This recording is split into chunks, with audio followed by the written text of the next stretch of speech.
Magandang umaga mga kababayan. Habang lalong papalapit ang July 19 showdown sa Las Vegas, tumitindi ang ingay sa boxing universe para sa pagbabalik ni Manny Pacquiao kontra sa WBC welterweight champion na si Mario Barrios para itong walang humpay na pagpalo sa speed bag. Sunod-sunod ang balita, sunod-sunod ang pasabog. Tahimik at magalang dati ang kampo ng batang kampyon, pero biglang nagbago ang tono. Diretsong sinabi ni Barrios sa isang panayam na papasok siya sa ring with bad intentions. Hindi na simpleng title defense ang tingin niya sa laban. Oportunidad daw ito para iukit ang pangalan niya sa kaparehong pahina kung saan nakaukit ang alamat na si Pacman.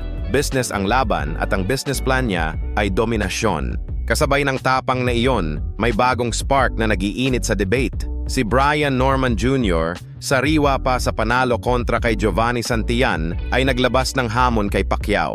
Ayon sa promoter niyang si Oscar De La Hoya, kung mananalo si Manny, pwedeng agad masundan ng Norman matchup.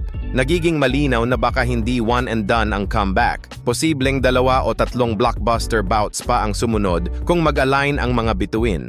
Hindi rin nagpapahuli ang mga boksingerong minsang nasa spotlight. Si Yordenis Ugas, huling tumalo kay Pacquiao bago nag-retire si Manny noong 2021, nagsabing talo ang sitwasyon para kay Barrios. Kapag natalo niya ang alamat, babansagang matanda na si Manny. Kapag siya naman ang matalo, masasabihan siyang dinomina ng veteranong kalaban. Gayunman, binalaan niya si Barrios na kahit 4 na taon ang layoff ni Pacman, dala pa rin nito ang kasanayan at unpredictability na bumitag sa maraming batang mandirigma. Sa kabilang dulo, nagbigay rin ng insight si Teofimo Lopez. Kilala sa walang preno kung magsalita, naghatid pa rin siya ng respeto. Great to have Pacquiao back, sabi niya. Dahil tuwing pumapasok sa eksena ang isang living legend, hinahatak nito pati casual fans pabalik sa ring. Dagdag pa niya, magandang mapanood kung may natitira pang mahiwagang bala sa kamao ni Manny para muling agawin ang titulo sa edad na 46. Sa Los Angeles gym, nananatiling kalmado si Pacman sa gitna ng nag-uumapaw na hype.